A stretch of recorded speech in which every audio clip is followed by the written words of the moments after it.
Seven, 6, 5, 4, 3, 2, 1. You'll never have the sacred stone. Oh, this you crazy mother.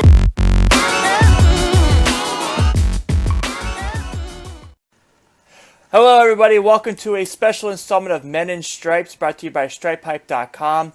After a tough Week 2 loss to the Pittsburgh Steelers, we are here to let it all out of our system for you guys. Don't worry. We will tell you and everything we're feeling and how we think about this. So, Tim Daniel here, excited to be here with none other than the co-editor of StripeHype.com, Mr. Matthew Wilson. What is up, Tim? Oh, happy. Like, super happy. So we start singing If You're Happy and You Know It? No, that would make me more bad. And also joining us with a very excited / puzzled look on his face after today's game, this is Shelby Dermer, our new member of Men in Stripes, coming for his second episode. How we doing, man? Everything's gray. My whole world's gray. Yeah. He sounds like you, Tim. Dude, if it's bad enough the Bengals lost today, right? My fantasy football day was just a total like everyone I had last week was awesome. Drew Brees, Mike Evans, AJ Green. This week it was awful. Like there was nothing good. Doug Martin gets hurt. Gio's on my bench with 28 points. Yeah, it was not a good fantasy football day. Right. Yeah. Well, it started for you last night, Tim. Yeah, it did. Thanks for reminding me. Well, you know. We needed you. We needed Notre Dame to win. What happened? Yeah, okay. Can I say that? Oh man, if someone else from my other show hears it, I might get in trouble. That's all right. We took care of business against Oklahoma. Yeah, whatever. Anyway, gentlemen, let's focus on this afternoon. A very frustrating game against the Pittsburgh Steelers as the rivalry grows thin. We see that the officials say that they were on quote-unquote high alert, except for Mike Mitchell gets a shot in A.J. Green's head. A lot of holding calls are missed. A blatant pass interference call missed a few times. That play there where they're talking to Carlos Dansby, covering Antonio Brown. Michael Johnson literally has an arm wrapped around his neck, so that was missed there. And on top of that, this isn't me blaming the officials for the whole game. I do think they played a part, though. The offense is very shaky. Once again, no running game. Although they did a pretty good job of keeping Dalton off the ground because he was only sacked once, technically, and that was on a delayed scramble. Yeah. They didn't run the ball well. A.J. Green disappears. We see Tyler Boyd make some really nice catches down the stretch, although we'll get to the story of him for the game, I'm sure, obviously, here in a minute. Gio Bernard comes through, and then it's like, man, look at that. They're using Gio Bernard, and he's getting nice catches, making plays out of the backfield. He helps the Bengals get in the end zone for the first time in the fourth quarter. Andy looks like good Andy in the fourth quarter. Defense overall, I thought, played well. Antonio Brown held in, 2 catches. It was 3 catches. Doesn't matter. Not too many. Drake Kirkpatrick has a great game in coverage. Still not enough. Of getting to Ben in the game, and then of course, D'Angelo Williams doesn't really do a whole lot running the ball, but does get a touchdown out of the backfield in the passing game. So Matthew, when you look at this game and how frustrated and annoying and everything it is from there, what do you take away, and what pisses you off the most about this matchup against Pittsburgh? First off, his knee was down.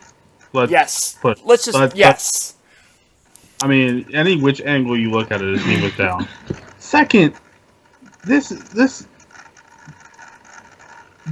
out of bounds call on CJ Uzomah, I've gone back and watched a couple times, and them telling Marvin Lewis that he was out of bounds anyway and ineligible was bullcrap. Mm-hmm. I never once saw him go out of bounds, and so why they didn't challenge it is beyond me. But even then, the officials, and this officiating crew has a history. Actually, I should say this head official has a history because he got it's kind of a scrambled up crew for 2016. But who is it? Pete Morelli? Yeah. Yeah. He has a history.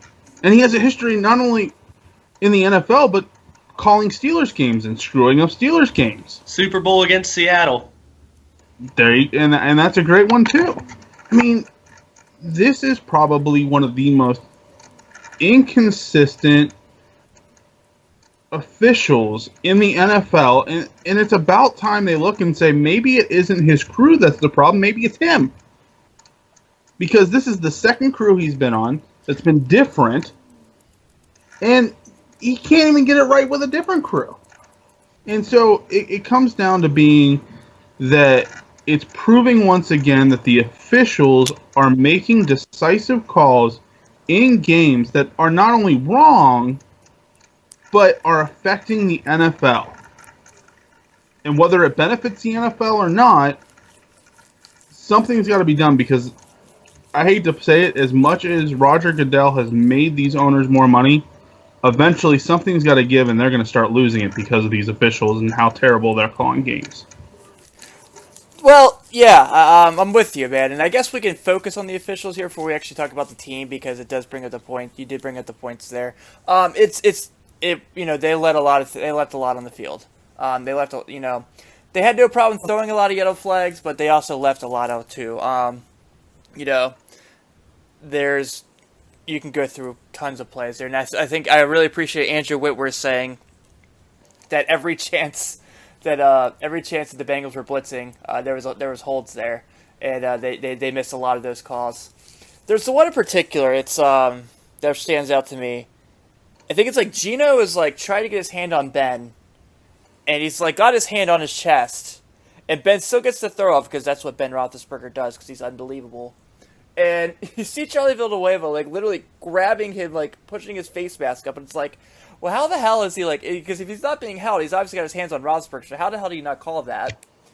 It was so unbelievably terrible. I couldn't even believe that he did these things there.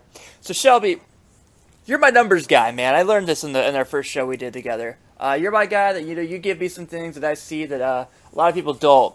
So these third downs were not good for this team today. No, they weren't. The play calls weren't either. The running game, not good. Alex Erickson, who we just gave tons of praise for, did not know when to pick up a punt return and when to let one go in the end zone. What did you see from this that really decided the game for you? It'd have to be the lack of the running game, like you mentioned, Tim. And, Ken Zampese, he's only in his second game as an offensive coordinator, and I get that. But he's still been with Andy Dalton and with this team since the rebuild started in 2011.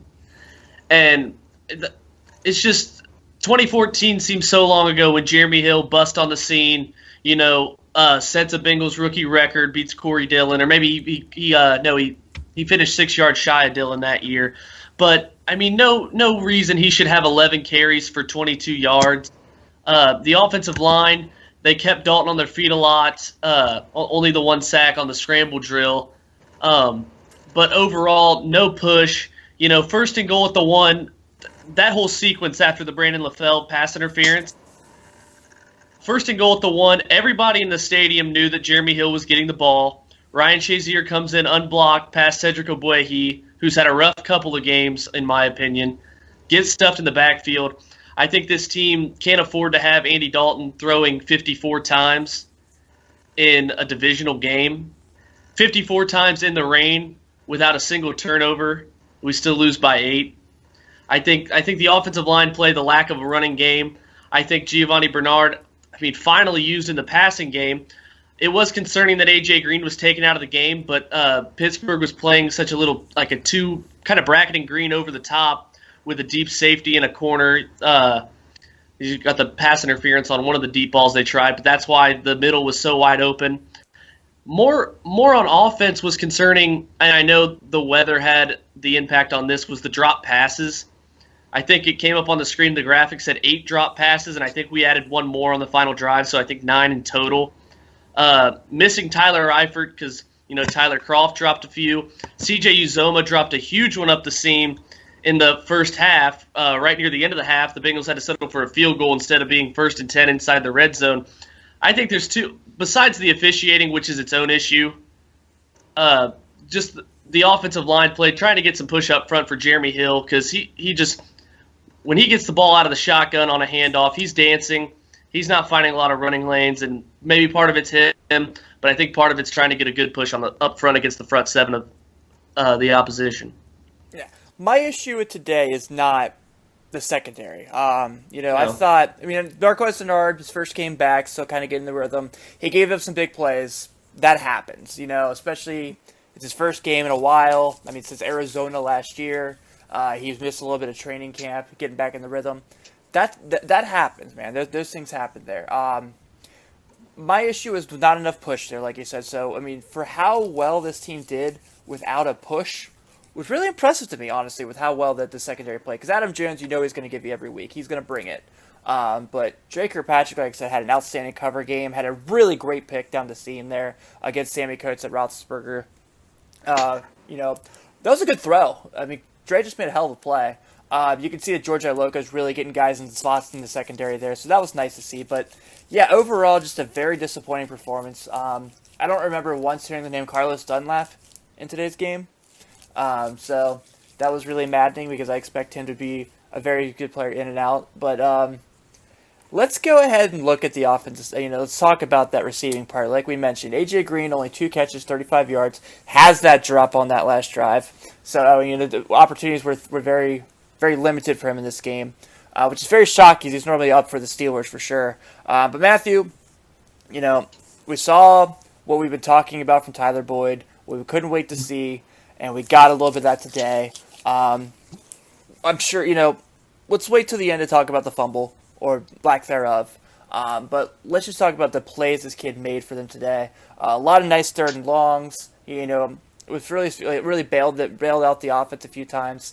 There was that really terrible stretch there where they're first and 10 is the 5, and they end up at the 2, and Tyler Boyd bails them out on third and long because God love him, he makes a hell of a play. Brandon LaFell has really stepped up. For everything we heard about how good he wasn't in camp, and he had the hand injury, and Andy Dalton didn't complete a single pass in preseason. He's looked pretty good in that other side the first 2 games. Like Shelby mentioned, I do agree. Holy moly, can Tyler Eifert be back for Denver next week? That would be really nice. But overall, man, I thought that as far as the wide receivers not named Green, we even see Alex Erickson get a nice catch down the stretch. I was pretty impressed with what they had, what they were showing there. Yeah, first off, you got to give the defense kudos. They held D'Angelo Williams to under 3 yards per carry, which doesn't happen. At least it didn't happen last season a lot. He just ran it 32 times. The defense did a great job. The offense receiving, Bernard had 100 yards on top of having a touchdown. You had, Boyd with 78 yards. These guys, and Dalton threw for 366 yards. He didn't have an interception. You go down the stats, other than the rushing stats in this game, the offense statistically wasn't terrible. Mm-hmm. However, when A.J. Green's only getting 38 yards on 2 receptions, when you're really struggling to find your top guy, it's going to be tough for these guys. And as you said, Eifert missing is a huge piece of the puzzle. Croft and Uzma combined for 6 catches for 44 yards. Tyler Eifert's doing that in a game himself. And so you're really missing a huge piece that you can tell Andy Dalton misses because he trusts Tyler Eifert in so much capacity. It's just interesting to see that, and it's a good thing to see that they don't have to rely on A.J. Green. There are other guys who can step up, can play. However, it just shows how important A.J. Green is. Mike Mitchell, first off, his hit, that blind side, I think it was him who had that blind side hit on Uzma in the first half, that the ball was well passed, and then he lines him up and hits him, and you're going to sit there and say the Bengals are dirty? Come on. I mean, that's as bad as Ryan Shazier. I mean, if I'm the Bengals, and I understand this game was being watched by the NFL, I'm throwing up arms and I'm ready to just basically pummel the guy. Because that's exactly what what the Steelers have basically been saying the Bengals have been doing all this time. And now they have a player basically doing it right back who was complaining about it. I mean, this stuff has got to, and it kind of goes back on the officials here, and I know me going back to the officiating crew, they've got to become more consistent. It's either this is going to be the rule, or this isn't going to be the rule. There should be no in between. Yeah, man, I agree. And so Shelby, we talked about Cedric Aboye and how he struggled today. We talked about an offensive line that wasn't there. And as much as I will tell you right now, I think they'll win next week. What we've seen from this offensive line, this run game some more, definitely has to have you worried for the Denver Broncos coming to town. Definitely. Did you watch the game against Indianapolis? Yeah. Andrew Luck's running for his life. And the Colts offensive line, I think Pro Football Focus ranked them 12th last season. How? They're terrible. And 2015, Denver, NFL sack leaders, Von Miller off the edge, Super Bowl MVP. It has to make you worried. Even though Dalton was only sacked one time today, you have to be worried with the offensive line. And, you can probably forecast Jeremy Hill not having a lot of rushing yards against Denver next week. So, yeah, I mean, overall you have to be concerned, and you just hope that Dalton, he's got that quick release that we saw in week 1. Not as much today. Had a lot more 3-4 step drops. So hopefully by next week, they have a game plan where they can, get some guys open. But with Denver's 2 corners, Aqib Talib and Chris Harris, I don't want to be pessimistic because I do think they can beat Denver in a low scoring game. But you have to be concerned with how good Denver's front 7 is in general against our offensive line that struggled through the first 2 weeks. Where is Ryan Hewitt? Okay. 1 snap today. 7 last week, 1 this week. Why? Why sign him to the extension if you're not going to use him? That blows my mind. You're talking about a team that's struggling to run the ball, a team that literally last week threw 51 times? No, they didn't do that, but this week there's 55 times. And you signed this guy to an extension to be your fullback because you're trying to bring the fullback back. You're trying to run that power eye. And, no, that's not happening. Giovanni Bernard literally has 32 yards rushing on the season right now. That is not acceptable. Jeremy Hill, I think, is right in that 75-yard right now. Also not acceptable. Ryan Hewitt was signed for this reason because you saw that when you mentioned Jeremy Hill's rookie year, Shelby, and how unbelievable he was. Old number 89 was in front of him on a lot of those blocks. So why are they not using him in this situation? I think that's right now is one of the things that frustrates me so bad, as this is an offense that's trying to put it together and trying to be a little bit more even. If they want to throw the ball more and run the ball, I get that. That's fine. That's totally cool with me because you have enough targets to do that. But holy moly, if you're not going to be able to run the ball, I don't know. Why not bring in a guy that can help you establish getting more of a power block? You want to know what I think the game plan is going to be for next week against Denver? I'll give you a hint. We're going to hear a lot of number 74 is reporting eligible. Well, and there's one other thing to point out, though, with Denver, and that is they have played the past 2 weeks in Denver. We have yet to see Denver on the road. We have yet to be at Paul Brown. And we have yet to see them outside of... What's that? And we have yet to be at Paul Brown. You're right. And so we've yet to see the Bengals in their element, and we've yet to see the Broncos outside of their element. And so it's going to be really interesting to see how the Bengals, number 1, feed off the fans, and number 2, how this, of course, new quarterback that's in Denver is going to react to fan noise. Because as of right now, he kind of has an on-demand system. If he wants it quieter, he can wave them quieter. If he wants it louder, he can wave them louder. So really seeing him outside of elements going to be what makes the difference here next week. But, I think, was it you, Shelby, who wrote about, and I could have the person wrong, but the Bengals, something about the Bengals with they have, or no, I think it was Tim that actually wrote this on Facebook about how the Bengals are losing to, or they have spent 2 now weeks off the on the road. They're losing a home game to London, and basically, I wrote that. You wrote that, okay? I was right the first time, and basically the NFL is finding every way possible to put the Bengals at a disadvantage this season.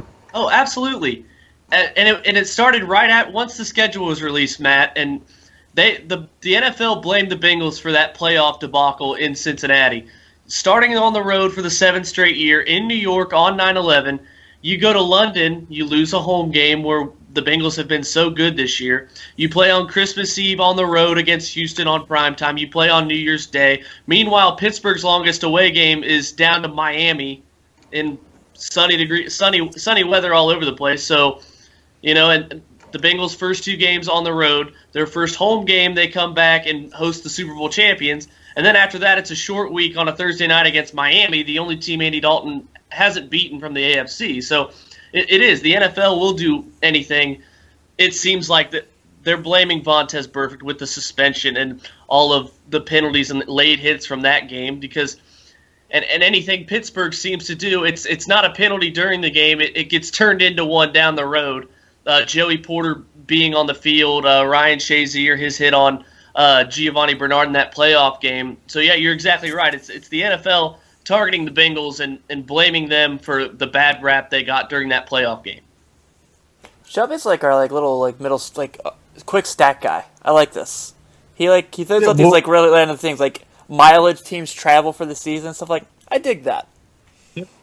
Yeah, but one thing I think that bodes well, and we talked about how Andy Dalton hasn't won a game down in Miami, or hasn't won a game against Miami in his NFL career. But then again, the Bengals haven't won on the road against the Jets since 1981, and he just did that. So I give him all the credit in the world. He finds ways to overcome, but he can't have the whole system against him. He wasn't good today. He wasn't good to the fourth quarter today. We all know, I will carry that Andy Dalton flag. I'm the president of that fan club, but he was not acceptable today. For not being sacked, I understand that there was a lot of pass rush on him and I understand that he didn't have a running game to go in his favor, but like Shelby said, that 1st and goal with the 1, and they don't get anything going there, okay, I can get it if Jeremy Hill gets stopped there, but the short throw to LaFell that hits the ground, I understand it's not his fault that C.J. Uzomah doesn't get the touchdown there either, but no, that was not acceptable. He was not making good throws. He was shaky. Well, also, Tim, it's part of he didn't make that crucial mistake, and Pittsburgh dropped an interception once. It wasn't. He's not going to force it if it's not there, and I think that's the maturity that we've seen. A lot of the times, it's 3rd and 5, and he rolls out and just throws it away. I mean, that's better than forcing it into coverage. I agree. But also you got to think on that. You brought up the bad pass on 3rd and goal with the 1. We got to look at him limping into the locker room from what we heard today. It happened on a hit from Stephon Tuitt on that Uzomah catch in the back of the end zone that wasn't called a touchdown. And then that next throw is the one you're alluding to, where it was low again to Uzomah and almost got intercepted. So, I mean, maybe it was the ankle issue that led to that. But I mean, we got to look into see what his status is for Week 3. I mean, I haven't heard anything pushing towards him being inactive, but he did take a lot of shots today. He got his helmet knocked off on a blindside hit early in that fourth quarter. But, I thought today you take A.J. Green out of the game. You don't have Tyler Eifert. You're working with Alex Erickson, Tyler Boyd, C.J. Uzomah, and you still throw for 366 yards in a tundra-like condition at Heinz Field with the rain pouring down. So I thought he was resilient. Every time he got hit, he got back up, and he avoided a big crucial mistake, which is why the Bengals, along with that defense that was very sloppy tackling in the second half, in my opinion, that's why they were able to stay in the game. So I thought Andy Dalton did a fine job. It's just, we can't wait till the fourth quarter to get a rhythm. Yeah, I agree. I mean, like I wasn't very happy with Andy's performance, and I'm normally not ever one to say that. But in the fourth quarter, he was the Andy we all know. He was very, very good. And I'm sure some people will try to say that's just them down the stretch, but I don't think that's the case really there. So, gentlemen, the call of the week. Everyone's talking about it. Mike Peoria puts a video out about it. Goober Esiason says he's calling it Knee-gate. This was unacceptable from the National Football League. I won't lie. And while Roger Goodell's sitting in his office trying to waste time to avoid concussion questions, maybe he needs to look at his officiating crews he's putting out there. As Matthew mentioned, yes, his knee's down. No matter what angle you show, however you put it, his knee's down. And Mike Peoria goes to the point saying if the league cannot find a reason to turn it over, they will not call it, and they've been consistent with that. Well, that was terrible. I think that the NFL should be completely ashamed of that call. And it's not just the Bengals game either, so this is not me just trying to be that guy. Terrell Pryor gets flagged for taunting at the end of this game when he throws the ball to a ref. That was funny. And I'll never root for Cleveland, so I was fine with that happening. Well, yes. But that cost the Browns the game. Yeah. I would rather the Browns win than the Ravens, honestly. I've read things about here and there of other things. I think Miami had one down the stretch, which cost them a chance to tie with New England. By the way, Jimmy Garoppolo is freaking good. It's a shame he's gonna be out for a couple weeks. So yeah, man, like it's one thing to be outplayed. I can live with that. If you lose because they were the better team, that's fine. Which for the most part, they were today. Like you can't get around it. I mean, when guys that you haven't heard of at tight end are scoring touchdowns on you, chances are that team's in a better rhythm than you are. But to just take the ball out of the Bengals' hands there when, one, the Bengals' offense is still on the field because they think it's going to be that way. Two, the Steelers' defense is still on the field because they don't think they're going to give away the fumble. And three, both teams are playing for that route. And the fans in the stands are acting like, oh, no, it's definitely, unbelievable crap there. If I am the NFL right now, I am very frustrated and upset and disappointed in my officiating crew for literally taking the ball out of the Bengals' hands and cost them a chance to win the game. That's not to say they're going to go down there, score, get a 2-point conversion, take into overtime, because that's very unlikely unless you're Jack Del Rio. But, dude, just take the chance away from them is where I'm really mad about it. Well, you got to think this is the same referee crew that got broken up last year and put on temporary leave because of all the missed opportunity or all the missed calls in that game. But yeah, you mentioned that there's a lot of the times where the referees get it wrong or they make a bad call. But this wasn't like a tic-tac defensive pass interference call. I mean, when's the last time there's been blatant evidence that the guy's knee is down? It's on. You've asked 100 people that don't even know football, and you explain the rule to them for 2 seconds, they would agree, yeah, his knee's down, the ball's in his right hand. That's not a fumble. So it's mind-boggling almost. I was at a loss for words watching the game because everyone, you look on Twitter, everyone was going nuts. Even Steelers fans agree that it wasn't a fumble. It's just, I don't know how far the NFL wants to go with this, where they just let referees become too involved in the game, even though there's blatant evidence pointing to that should have been overturned. Yeah, I mean, this crew probably would have. Well, they were the equivalent of the Oklahoma State intentional grounding. Let's give an extra play. I forgot about that already. That when something's blatantly clear, and then also when you have the idea, again, going back to the Uzma, possible touchdown that got taken away. When you look at all of that, and you look at those two opportunities being taken away from the Bengals, essentially, and you're going to sit there and say, oh, well, it's officiating. No, it's not. When have we had this terrible of officiating in the NFL? It's only happened within the past few years that we have really seen officiating go downhill. maybe instead of standing behind a camera, with Mike Pereira, instead of like these guys going to these, CBS and Fox and all that to analyze, what's going on, should the call be overturned, maybe they should be teaching how to officiate a game properly. Because in all honesty, what they're doing now isn't working. Shelby, you have anything to add to that? I agree with everything Matt says, but I know the Uzoma play, when I first saw it on live TV, I said, okay, that's not a catch. Because, I clearly saw the safety come over, push him out of bounds, and I knew his feet didn't go in. So, first glance, I don't blame the officials too much for that call, as much as I do the people up in the booth talking to Marvin Lewis, how they couldn't see, because that's such a bang play. It's like outer safe in baseball. That's really close. That's what reviews are for. That's what challenge flags are for. But whoever's up in the booth talking to Marvin Lewis, how can they not see that his knee? It's the John Madden book he wrote in 1986, and one knee equals 2 feet. And that was a clear-cut example of it. So I'm not sure how people upstairs working for the Bengals missed that call. Well, and it's not so much even that too.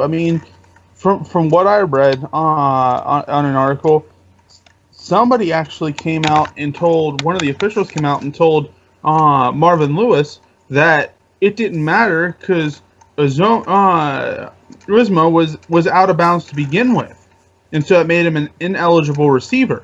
And first off, officials should not be communicating that to a head coach before a challenge has basically been able to be thrown.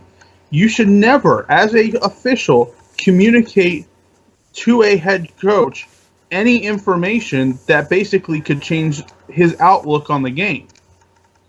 And so if that's going to prohibit your head coach from challenging because an official said, oh, he was out of bounds anyway, then why was there no flag for that then? There was no hat thrown. Yeah. At all.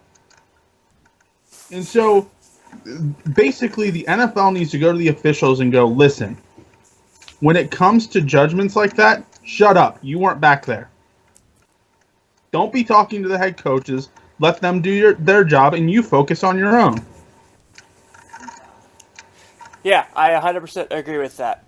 We're going to take a quick break real quick. This is Men in Stripes, brought to you by StripePipe.com.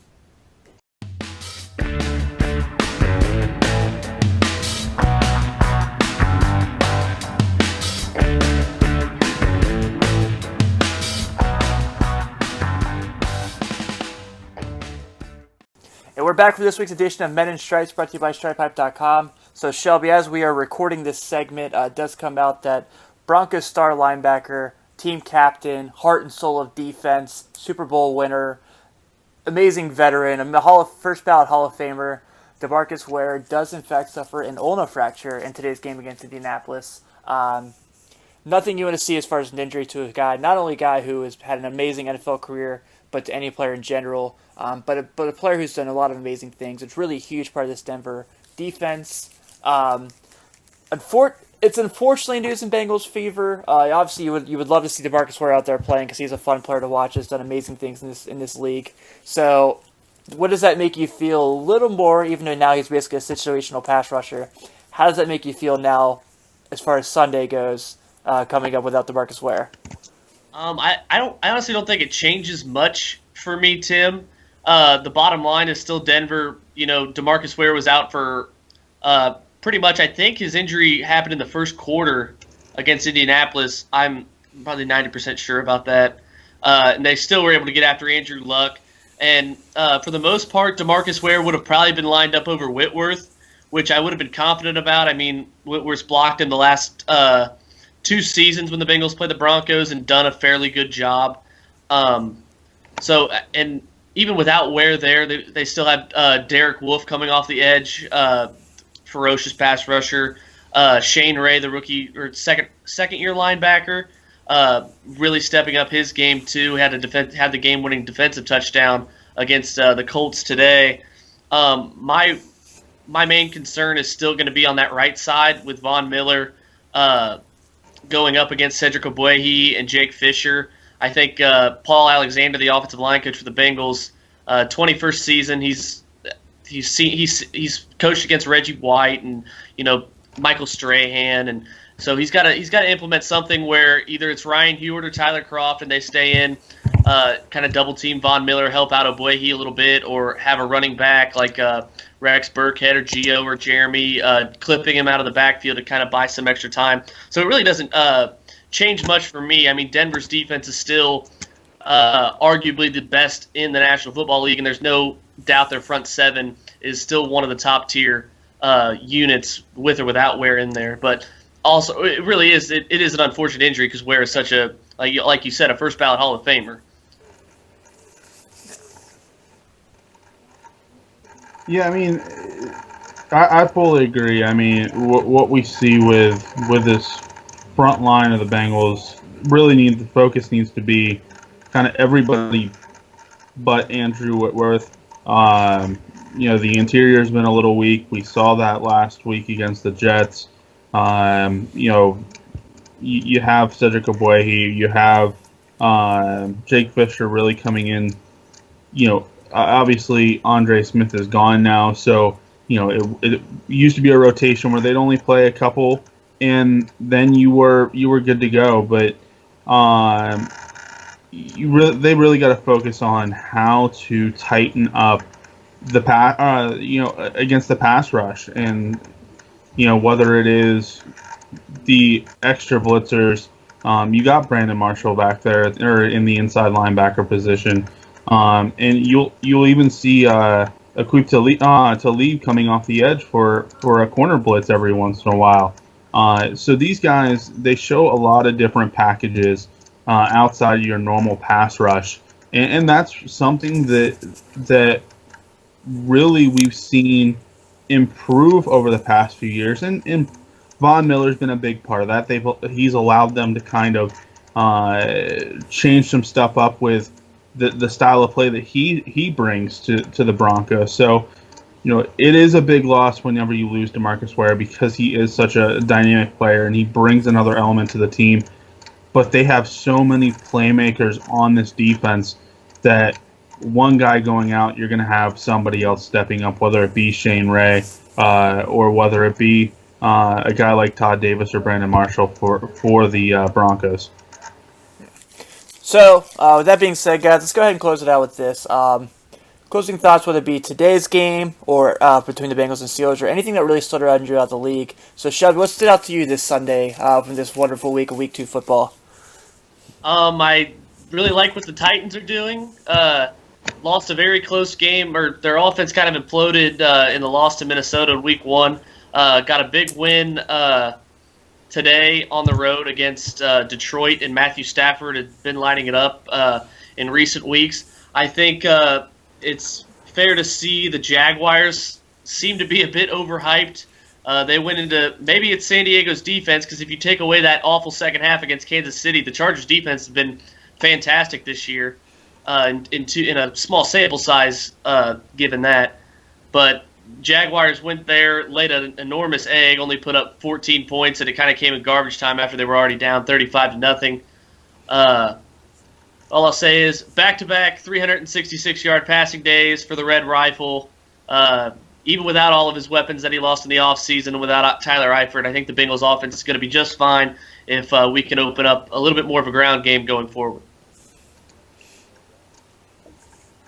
Big thing to stand out for me was actually the Baltimore Ravens going down 20-2 in the first half of that game, coming back to win 25-20.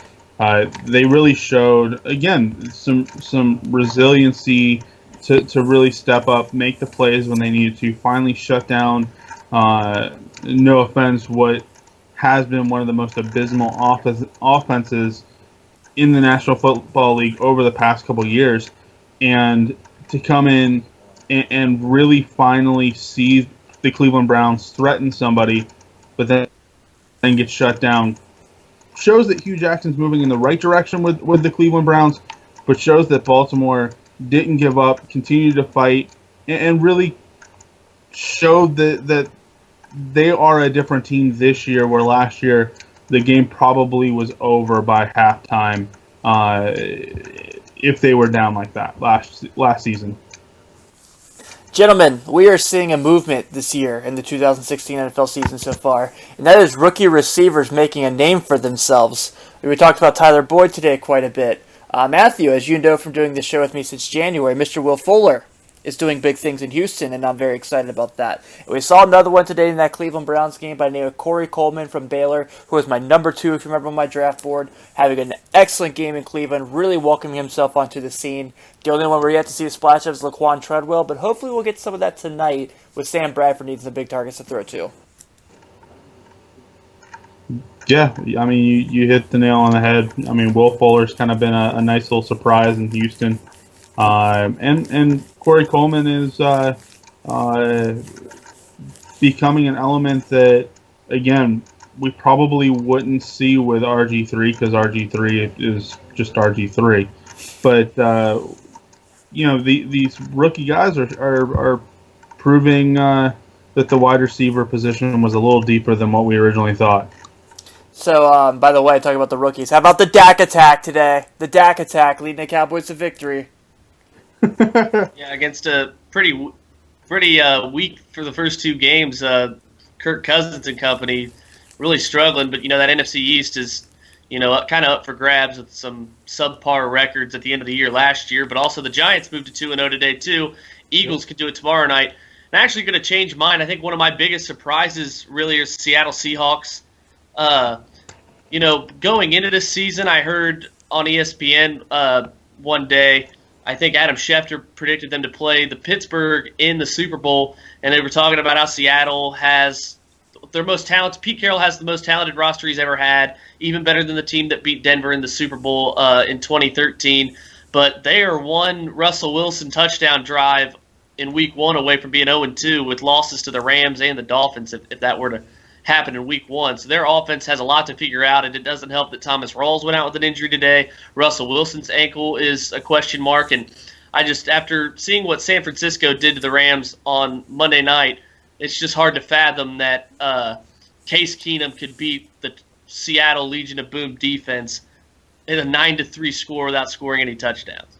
And how about Arizona taking some revenge from last week's loss on Tampa Bay, winning 40-7? Yeah, and Jameis Winston looked like a completely different quarterback. He torched Atlanta in the Superdome in Georgia in Week 1. Came out, threw 4 interceptions today, lost a fumble, so 5 turnovers. One of them went for a touchdown. Yeah, Arizona, I think they were really embarrassed on primetime to lose to Jimmy Garoppolo in his debut, and they kind of took it out, and Tampa Bay was just kind of in the wrong place at the wrong time. But I think the Bucs still can have a good season. They started their first 2 games on the road. 3 of their next 5 are at home. So I think Jameis Winston, Doug Martin was injured today, like you said, for your fantasy team, so that hurt them as well. But even though they wouldn't run the ball when they're down 30 points, but still have high hopes for the Buccaneers, even though an awful game today.